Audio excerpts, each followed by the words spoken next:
Today we're going to find out if this action figure is a knockoff or it's real with really not great quality control. This is the SH Figuarts Seiko Ayase from the anime Dandadan, and it's the third character in this line from Bandai SH Figuarts. I have some issues with it. We're going to take a look at it together, and you help me decide if this is real or if this is just a knockoff.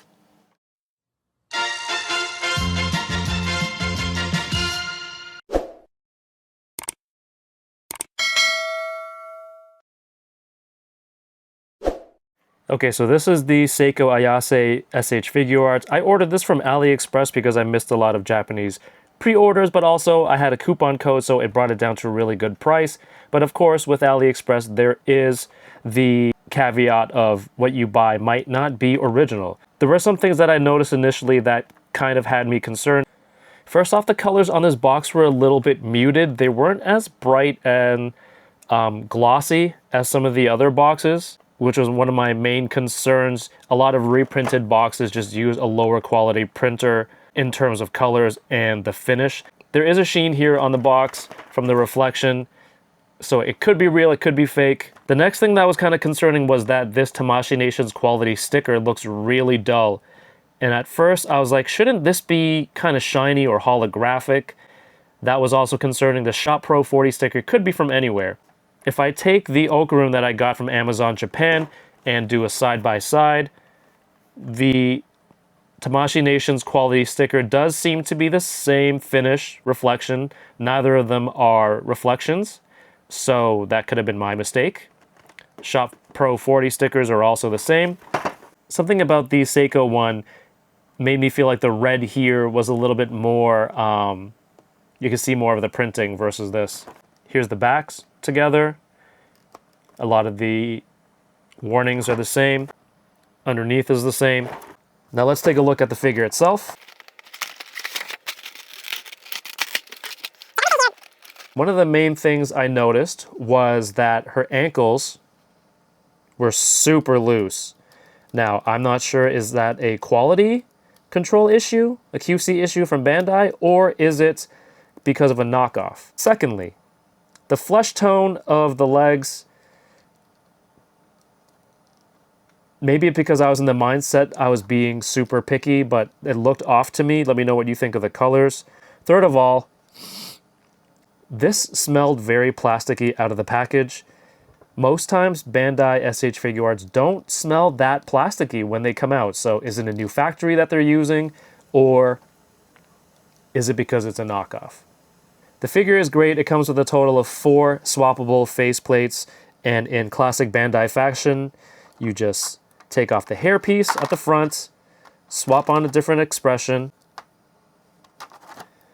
In this case, you put the glasses on first. The glasses was another concern because they didn't fit that well. Like, they were a little bit difficult to get on behind the faceplate, but eventually it does fit on nicely, and she looks great overall.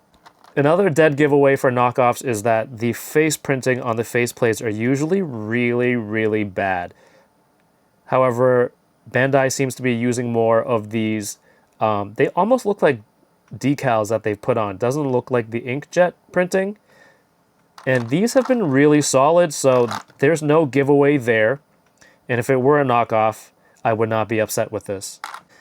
Apart from the loose ankles, I had a problem with her shoulders, this one in particular, and as my friend Chamba would say, these shoulders are garbage.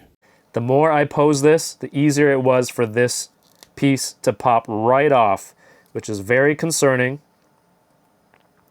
Usually knockoffs would have bad joint pressure in here. Also, here's a look at the shoulder butterfly articulation, and it is just clunky as hell. All of these extra parts, and she doesn't move that much better. It doesn't have that much more range here, right? So if I can get that joint back in, and I put the baseball bat in her hand. The baseball bat has clean printing on there. A lot of the times bad and sloppy printing is an indication of a knockoff, but this one, you know, has been solid. The handle of the bat separates so that you can easily place it in her hand. That is not a breakage, that is just a regular wrist coming off. Now, if I wanted her to hold the bat in both hands, I was having a lot of trouble posing it without this shoulder popping out. So that's another concern. She does come with her 3 cigarettes that are still on this runner, which is impressive. You get 3 in case you lose multiple ones, but they fit on her cigarette smoking hand. She has a total of 5 hands here. There is this nice ball joint on the head here, so it gets really, really awesome range. The shoulders, like I said, has the butterfly joint, but it's like, what does it really do? Look, it doesn't really go back much. You can rotate 360 like a normal shoulder would.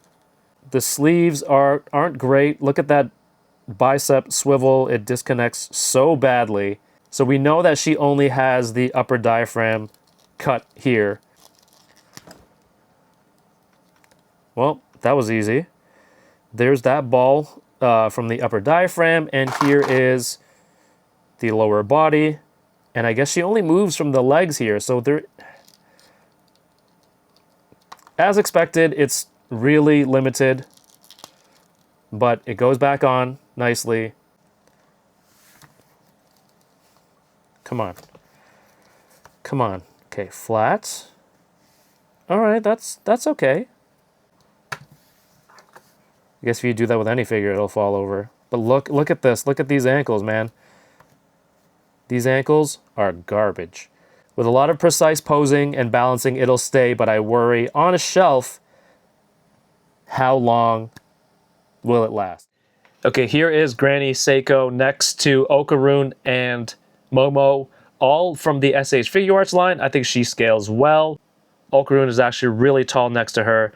There are no other Figma figures or Revoltech out yet to do a comparison, but I think she looks great together. Overall, I think she is okay. I kind of went into this not expecting a perfect action figure. Given the history of Okarun and Momo and their lack of articulation, I was kind of expecting that with the diaphragm joint here as well. But to have really bad ankles and a shoulder that keeps popping off, that was what was unexpected for me. I think one of the main reasons that I think this is not a knockoff, this is way too early to have a knockoff of her. And secondly, the other ones do have QC issues that maybe this was also rushed to market as well, and it is not the best figure to handle, even though I think she looks decent. She looks decent. It's just, come on, come on. After looking at all that information, what do you think, real or KO? Let me know in the comments down below. And don't forget to like the video and subscribe for more toys on youtube.com/toyingaround. We'll see you in the next one. Peace.